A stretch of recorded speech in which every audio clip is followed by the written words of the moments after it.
Sudah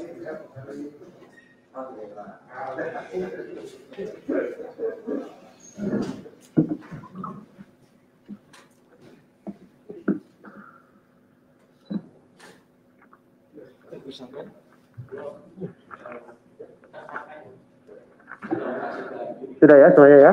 Baik. Assalamualaikum warahmatullahi wabarakatuh. Selamat sore rekan-rekan semuanya. Terima kasih telah menunggu ya. Hari ini kami akan menyampaikan perkembangan mengenai penanganan perkara pengadaan tanah di Munjul ya. Jakarta Timur, DKI Jakarta tahun 2019. Hari ini kami melakukan penahanan terhadap satu orang tersangka.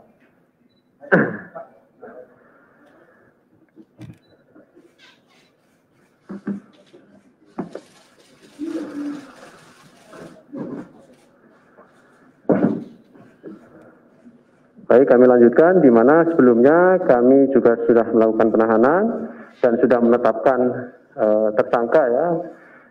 Saat itu ada 4 orang tersangka, YRC, AR, TA, dan 1 korporasi, serta sudah juga disampaikan penetapan tersangka tanggal 28 Mei 2021 atas nama RHI, yang hari ini nanti akan disampaikan perkembangannya oleh Ketua KPK, Pak Firly, dan hadir juga hari ini Pak Direktur Penyidikan.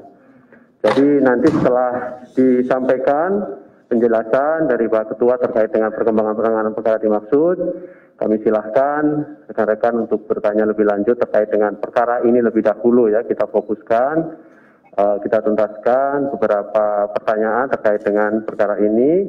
Nanti kami juga beri kesempatan setelahnya jika ada pertanyaan-pertanyaan lainnya, gitu ya. Baik, kami silakan Pak Ketua untuk menyampaikan beberapa poin terkait dengan perkembangan penanganan perkara dimaksud. Kami silakan Pak.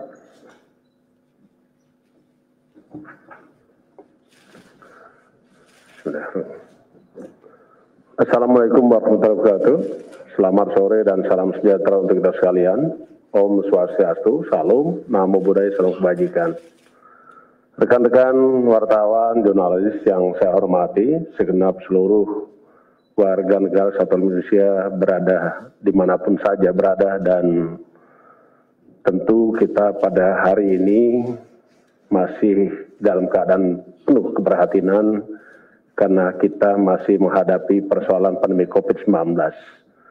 Kami dari KPK mohon maaf kepada rekan-rekan karena kita lakukan pembatasan kegiatan, dalam artian untuk mobilitas kita harus jaga betul karena kita mengutamakan keselamatan dari seluruh warga negara dan khususnya juga menjaga keselamatan pegawai KPK.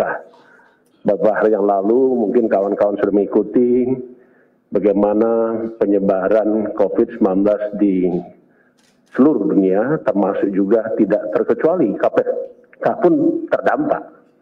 Ya, dari sejak awal 2020 sampai dengan 30 Juli yang lalu, pegawai kita cukup banyak yang terpapar, kurang lebih 456, tapi alhamdulillah kita masih bekerja keras untuk melakukan kegiatan pemberantasan korupsi. Pada sore hari ini kami ingin menyampaikan perkembangan terkait dengan penanganan dugaan tindak pidana korupsi dalam hal pengadaan tanah di Munjul, Kelurahan Pondok Rangon, Kecamatan Cipayung, Kota Jakarta Timur, Provinsi DKI Jakarta tahun 2019. Hari ini kami ingin sampaikan kepada rekan-rekan bahwa KPK telah melakukan kegiatan penyidikan secara profesional, akuntabel, dan transparan, sehingga pada sore hari ini kami ingin menyampaikan bahwa salah satu tersangka atas nama RHI, jabatan Direktur PT BAM, dalam dugaan tidak berkorupsi pengadaan tanah di Munjul telah dilakukan oleh KPK upaya paksa berupa penahanan. Satu tersangka atas nama RHI melengkapi 4 tersangka sebelumnya, yaitu YRC, AR, TA, dan salah satu korporasi PT AP.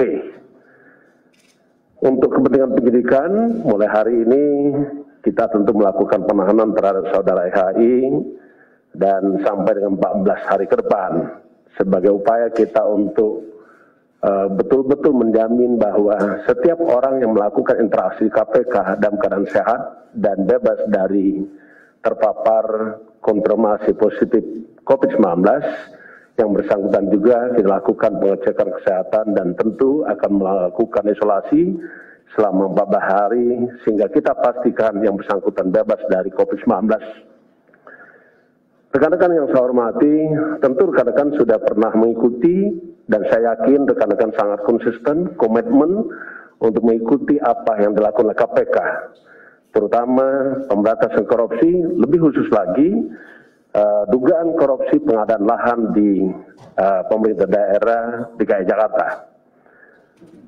Awal Februari 2019 yang lalu, tersangka RHI meminta tersangka AR dan tersangka TA melakukan upaya pendekatan kepada Yayasan Suster Cinta Kasih Carolus Borromeus. Dan pada akhirnya kesepakatan penawaran tanah ke PPSJ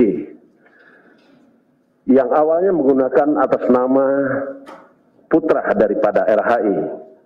Kami sebut saja AG. Dan kemudian surat penawaran tersebut diubah menggunakan atas nama tersangka AR sebagai pihak yang menawarkan. Selanjutnya surat penawaran tanah Mundul Pondok Rangun kepada pihak PPSJ baik atas nama AG dan tersangka AR dibuat dengan harga 7.500 meter per, ulangi 7.500 rupiah per meter yang diklaim sebagai pemilik tanah. Padahal tanah tersebut masih milik Kongregasi Suster-Suster Cinta Kasih Carolus Borromeus. Pada bulan Maret 2019, tersangka R bersama tersangka PA menemui Kongregasi Suster-Suster Cinta Kasih Carolus Borromeus dan menandatangani perjanjian pengikatan jual beli tanah Pondok Rangun seluas 41.921 meter persegi dengan harga 2,5 juta rupiah per meter persegi. Dan saat itu juga langsung disetujui oleh tersangka RHI dengan membayarkan uang muka pertama sebesar 5 miliar kepada Kongregasi Suster-Suster Cinta Kasih Carolus Borromeus. Masih dalam bulan Maret 2019, tersangka YRC selaku Direktur Utama Perumda Pembangunan Saranajaya memerintahkan stafnya untuk menyiapkan pembayaran 50% pembelian tanah Muncul atau sebesar 108,99 miliar. Padahal belum dilakukan negosiasi harga antara tersangka YRC dengan tersangka AR yang mengaku sebagai pemilik tanah. Pada bulan April 2019 dilaksanakan penatangan PPJB tanah Pondok Rangun seluas 41.921 meter persegi di kantor PPSJ antara tersangka YRC dengan tersangka AR. Dan di hari yang sama, Perumda Pembangunan Saranajaya mentransfer uang sebesar 50% pembayaran pembelian ke rekening tersangka AR sebesar 108,99 miliar. Pada awal bulan Mei 2021, dengan menggunakan rekening perusahaan PT AP, tersangka RHI dan tersangka AR kembali menyetujui dan memerintahkan tersangka TA mengirimkan dana sebesar 5 miliar sebagai uang muka tahap kedua kepada Kongregasi Suster-Suster Cinta Kasih Carolus Borromeus. Setelah ditandatanganinya PBJB dan dilakukan pembayaran sebesar 108,9 miliar, PPSJ baru melakukan kajian usulan pembelian tanah di Muncul, Pondok Rangun, Cipayung, Jakarta Timur, di mana lebih dari 70% tanah tersebut masih berada di zona hijau untuk ruang terbuka hijau yang tidak bisa digunakan untuk proyek hunian ataupun apartemen. Berdasarkan kajian konsultan jasa penilai pabrik, harga apresial tanah tersebut hanya 3 juta per meter. Bulan Desember 2019, meskipun lahan tersebut tidak bisa diubah zonasinya ke zona kuning, pihak PPSJ telah tetap melakukan pembayaran sebesar 43,59 miliar kepada tersangka AR melalui rekening Bank DKI Jaya atas nama tersangka AR, sehingga total yang telah dibayarkan sebesar 152,5 miliar. Atas pembayaran yang telah dilakukan oleh PBIJ tersebut, tersangka RHI meminta saudara AYN, R dan saudara TOA untuk mengalirkan dana yang diantaranya digunakan untuk pembayaran BPHTB pengadaan tanah Pulau Gebang pada PPSJ dimasukkan ke rekening perusahaan lain milik tersangka RHI dan penggunaan untuk beberapa keperluan pribadi tersangka RHI dan tersangka AR. Atas perbuatan tersangka diduga telah melakukan kerugian negara, keuangan negara setidak-tidaknya sebesar 152,5 miliar.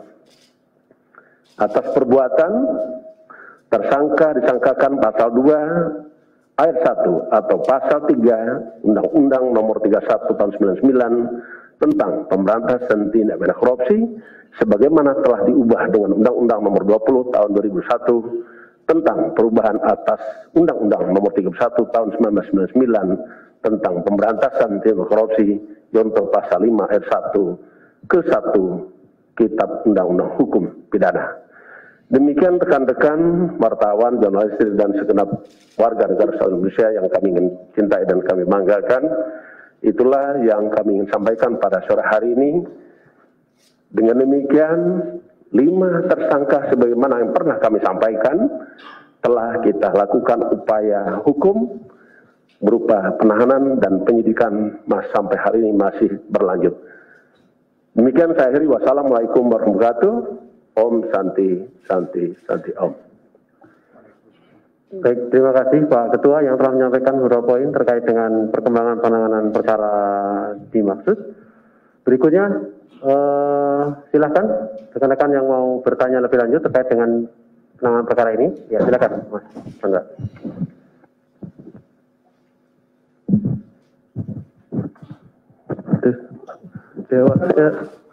Chandra dari medcom.id. Ya, medcom.id. Ya, ini mau nanya Pak, kan ada 5 tersangka tapi penyelenggara negaranya cuma 1 gitu Pak.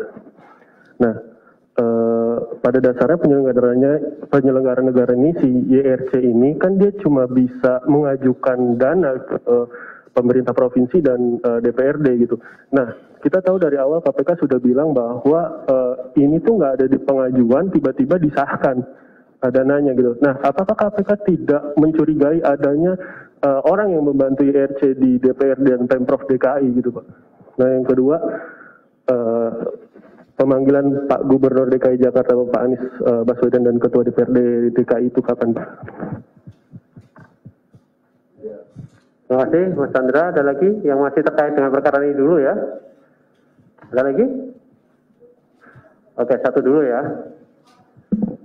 Baik, terima kasih Mas Chandra. Enggak. Satu untuk semua. Kita lagi nunggu nih. Nanti, yang lain nanti. Oh, lagi mikir dulu. Baik.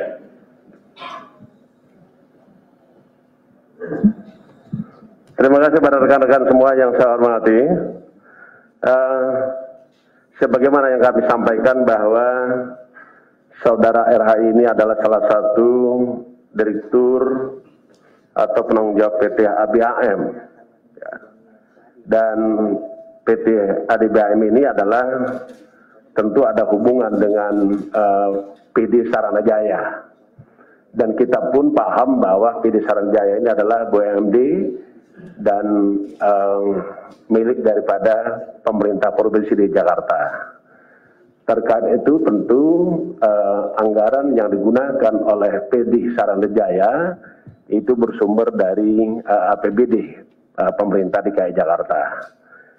Terkait itu tentu kita sebagaimana yang pernah kami sampaikan atau apapun yang sudah pernah disampaikan oleh para pimpinan terdahulu, setiap ada konferensi pers terkait dengan kasus atau perkara pengadaan lahan di DKI Jakarta, kita terus akan melakukan permintaan keterangan kepada semua pihak yang dianggap mengetahui bagaimana proses terkait dengan program pengadaan lahan di DKI Jakarta. Karena memang sumber dananya dari APBD Provinsi Jakarta. Saya kira itu. Yang kedua, kalau tadi apa pertanyaan yang kedua tadi apa?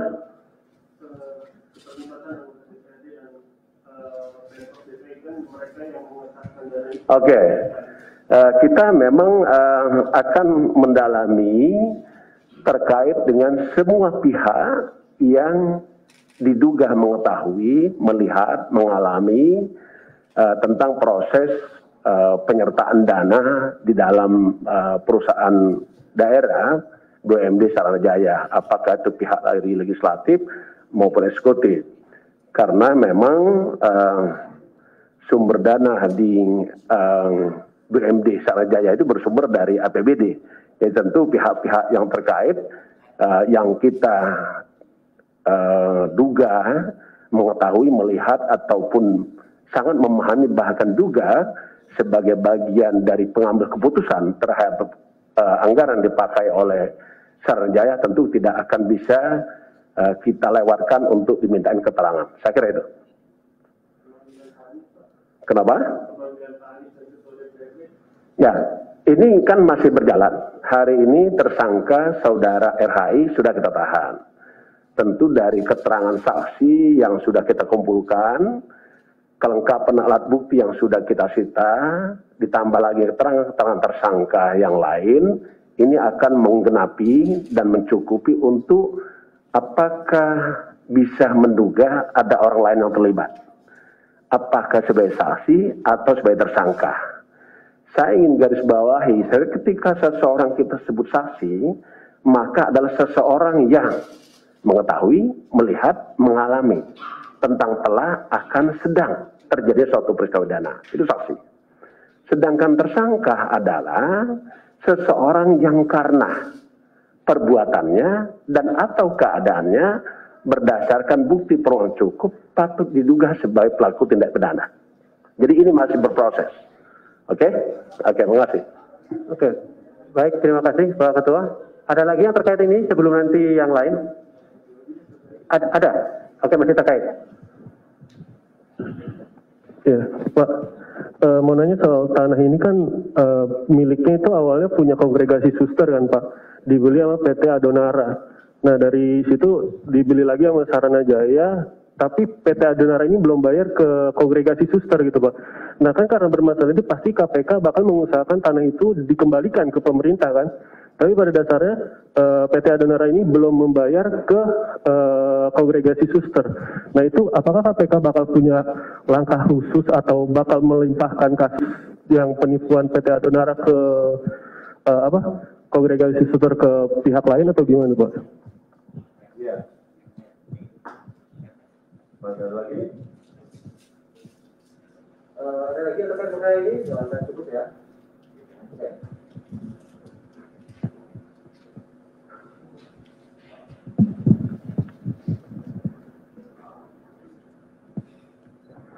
Ya, seperti yang pernah saya sampaikan bahwa penyidikan itulah serangkaian tindakan penyidik berdasarkan peraturan perundang-undangan, gitu, dan mereka mencari mengumpulkan keterangan saksi dan bukti-bukti.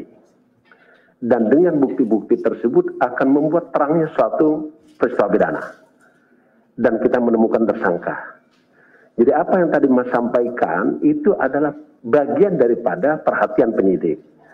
Jadi ini belum berhenti. Ya. Jadi tentu kita akan dalami termasuk dengan berapa sesungguhnya anggaran yang diterima oleh BUMD Saranajaya. Karena cukup besar yang kami terima, misalnya angkanya sesuai dengan APBD itu ada surat putusan nomor 405 itu besarannya kurang lebih 1,8 triliun. Terus ada berdasarkan surat putusan 1684 itu dari APBD perubahan sebesar 800 miliar. Nah itu semua kita dalami, ya. Oke Mas ya? Ya. Oke, makasih. Baik, cukup ya. Ada terkait lain? Silakan Mas, sebutkan nama dari mana. Selamat sore Pak Ketua, terima kasih Mas Fikri. Saya Fatan dari JPNN. Pak Ketua, saya ingin menanyakan 4 bulan yang lalu Pak Ketua menyampaikan dan Mas Jubir juga menyampaikan bahwa akan mengejar pihak-pihak yang menyembunyikan atau membawa kabur truk yang berisi barang bukti PT John Lynn itu. Sekarang saya ingin menanyakan sudah apa sih perkembangan dari pencarian itu? Terima kasih.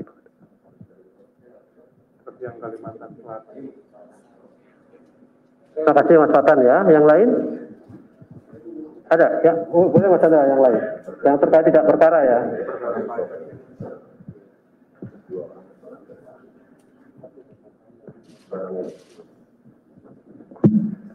Silakan Mas Chandra. Ya, ini banyak yang ini Pak, maaf Pak. Jadi mau nanya soal pencarian Harun Masiku. Nah, dia kan sekarang udah di red notice nih Pak. Berarti kan orangnya ada di luar negeri kan. Nah, itu kan apa KPK tidak mencurigai ada yang membantu Harun biar bisa keluar? Terbilang dia sebelumnya udah jadi buronan, bisa masuk ke Indonesia padahal udah jadi buronan. Nah, sekarang dia bisa keluar padahal udah dicegah gitu. Nah, apakah KPK tidak mencurigai ada yang membantu Harun Masiku? Terus yang kedua, ini titipan dari Rian CNN. Soal Ombudsman yang menyebut adanya maladministrasi pelaksanaan TWK. Apakah KPK sudah menjalankan rekomendasi yang diberikan oleh Ombudsman itu, Pak? Ya, terima kasih. Nah, ini lagi, silakan kesempatan satu orang penanya lagi, yang terakhir terkait di luar sini, boleh? Pak Ali, gara-gara saya ada di sini terus dibuka semua. Oke ya, cukup ya. Terima kasih Pak Ketua. Silakan.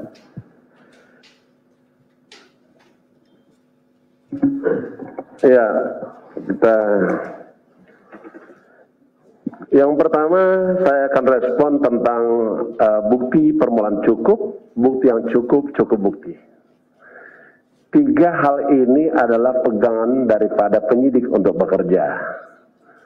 Bukti permulaan cukup itu adalah dasar kita untuk mengatakan apakah betul telah jadi suatu peristiwa pidana dan menemukan tersangkanya. Karena seorang tersangka itu seperti yang saya sampaikan, adalah seseorang yang karena perbuatannya dan atau keadaannya berdasarkan bukti permulaan cukup patut diduga sebagai pelaku tidak pidana. Nah, terkait dengan itu maka menjadi penting kita mencari bukti permulaan cukup. Setelah itu kita lakukan dalam rangka penyidikan, menemukan bukti yang cukup dan kita bisa membuat terang suatu perkara pidana, ketemu tersangka. Sekarang kalau tersangka sudah ada, berarti kita cukup. Buktinya, bukti permulaan pun sudah ada. Maka kita lakukan penahanan. Saya ingin menjawab tadi apa yang disampaikan oleh Mas tentang barang bukti yang ada di Kalimantan Selatan. Perkara adalah perkara suap, berarti ada si penerima suap dan ada pemberi suap. Si penerima suap sudah kita tetapkan sebagai tersangka dan sudah kita tahan. Artinya yakini cukup bukti. Ya, itu jawaban yang pertama. Yang kedua, kalau terkait dengan saudara tersangka HM, KPK terus berupaya untuk melakukan pencarian. Dan terkini kita meminta bantuan bekerja sama dengan pihak imigrasi dari Direktorat Jenderal Imigrasi Kemenkumham. Kenapa? Karena mereka punya jejaring lengkap dengan imigrasi-imigrasi di negara-negara tetangga. Itu satu.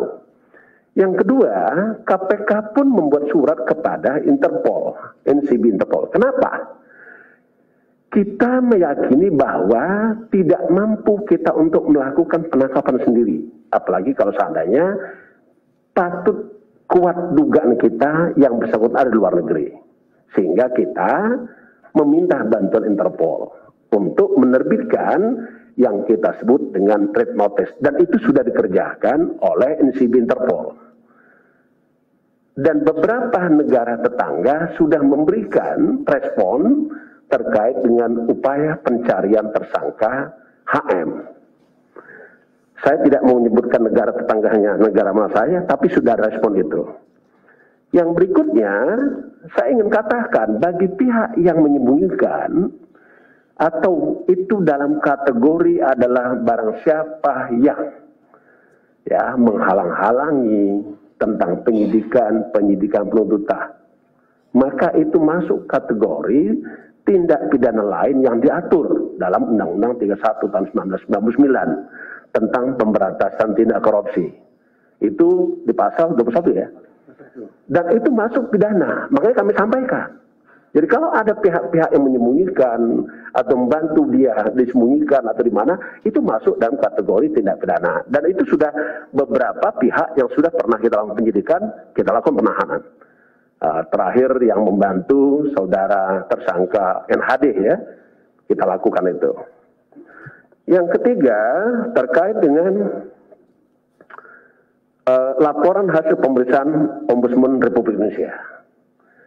Khususnya ini KPK sudah mempelajari atas laporan hasil pemeriksaan Ombudsman Republik Indonesia. KPK akan mengambil sikap dan nanti akan disampaikan kepada publik bagaimana sikap KPK atas LHP Ori itu. Termasuk KPK pun akan memberikan jawaban terhadap Ombudsman Republik Indonesia. Tapi satu poin yang harus kita pahami bahwa berdasarkan Undang-Undang Dasar Negara Republik Indonesia tahun 1945 disebutkan bahwa negara Indonesia adalah negara hukum. Maknanya adalah hukum itu adalah panglima. Hukum itu yang paling dikedepankan. Seketika suatu persoalan sudah masuk ranah hukum, maka tentu ada independensi hukum. Jadi kewenangan lain harus tunduk pada hukum. Karena itu KPK mengambil sikap menegak hormati hukum. Kita tahu hari ini ada pemeriksaan di MK atas gugatan beberapa pihak. Ada juga gugatan hak uji material yang diajukan ke Mahkamah Agung. Itu pun kita patuhi. Karenanya kekuasaan kehakiman disebut bebas dan merdeka. Kenapa? Karena kita meletakkan segala sesuatunya dan hukum itu merupakan yang tertinggi. Jadi kita harus sampaikan ini, sikap kita adalah menegak hormati sistem kita yang mengedepankan hukum. Saya kira itu ya. Cukup ya? Oke, makasih. Baik, terima kasih Pak Ketua dan rekan-rekan semuanya yang hadir maupun yang ada di luar sana. Terima kasih sekali lagi. Assalamualaikum warahmatullahi wabarakatuh. Waalaikumsalam.